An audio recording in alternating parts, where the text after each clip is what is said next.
Hi guys, today pag-uusapan lang natin itong si Pi and other crypto dito. Bibigyan natin ng update as we discuss itong si Major last day guys. So meron tayo ditong profits, ayan, as well as meron din tayo ditong negative guys, no. So pag-uusapan natin yan dito sa video natin today, as well as yung mga tinitingnan ko dito na maganda yung formation ng price action. Nasa accumulation yung structure niya. So pag-uusapan natin yan dito sa video natin today. Pero bago tayo dito magsimula, kung hindi nyo pa na-like itong video na ito, please like this video first. Subscribe yung YouTube channel natin, turn on the bell icon para ma-notify kayo dito sa mga updates na ginagawa sa ating YouTube channel guys, no?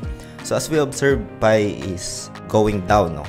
So from 68 to 58 within 24 hours. Nasa 59.21 yung price action ngayon in PHP guys, no? So sa mga nagtatanong, ito yung updated price ni Pi right now. Ito ay open market. Anytime pwede mo siyang ibenta and wala nang ibang presyo na mataas. So ito yung current price as of recording this video. So puntahan naman natin yung kanyang price action dito in terms of 1 hour time frame guys, no? So ito isa sa mga diniscuss natin yesterday, no? If ever na magkaroon ng breakdown, ayan, it was happen. Ayan. And yung isa sa mga tinitingnan natin, 98 cents, no? Yung potential support zone if ever man na bumagsak yung price action. We can see a potential retest dito guys, no? Sa price action ito. And if ever man na matapos yung retest dito, we'll wait kasi pwede pang magkaroon ito ng bounce ulit if ever man na mas umangat pa yung price action. Check natin sa 4 hours time frame. Ayan. So, oversold. Pointing na sa oversold yung kanyang RSI dito. Meron tayong mga positions din dito. Ayan, kay Pi. And ito. So, meron tayong profits na 149 point. Ayan, gumagalaw siya. Ang gamit lang natin dito is more or less, I think, 23 USDT. Nasa 1.2.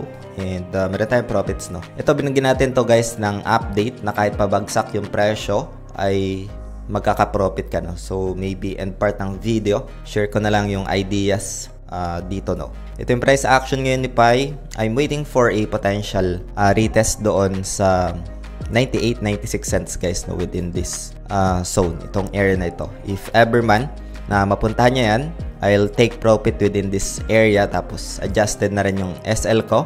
If ever man na bumalik yung price action dyan, matitake profit ito. And yung dating stop loss ay magiging take profit guys, ito. So meron pa rin akong profits na 25.53 USDT. Again guys, itong video natin today is just for ideas lang, for reference, and does not qualify as an investment or financial advice. Hope you get some insights dito, especially sa mga nagtatanong.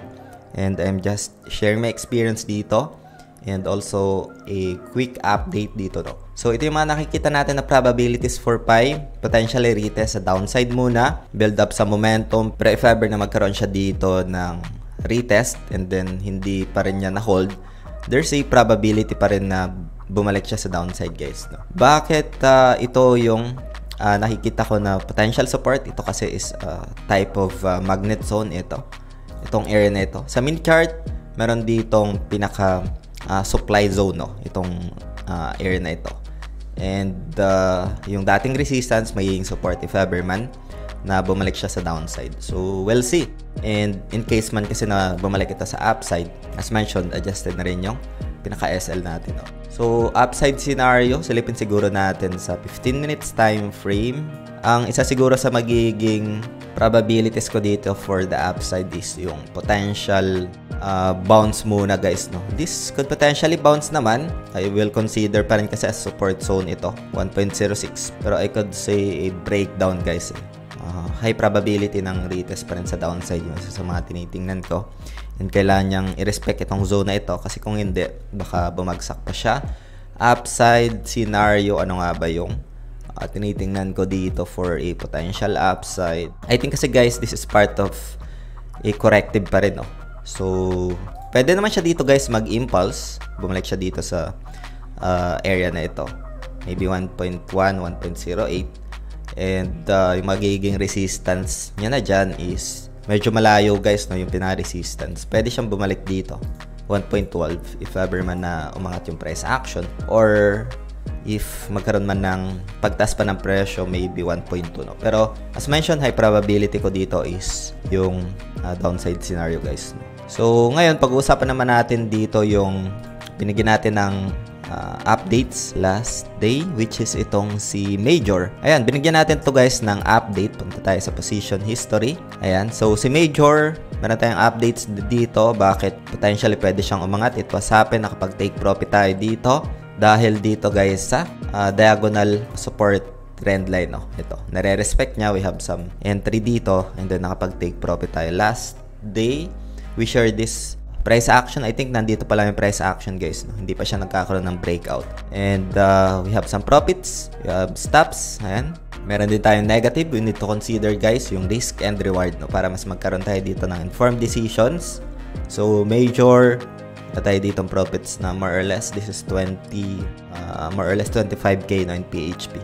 357 USDT and then 28.83 USDT no. So we share this perspective yesterday and let's check another crypto dito.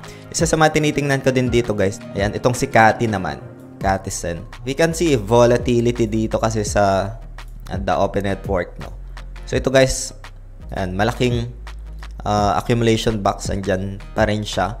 Pero as we can see sa 15 minutes time frame, diagonal support trend line pa rin guys no. Yung isa sa mga nakikita natin, tanggalin muna natin to. Ito, just like what we observe kay Major no.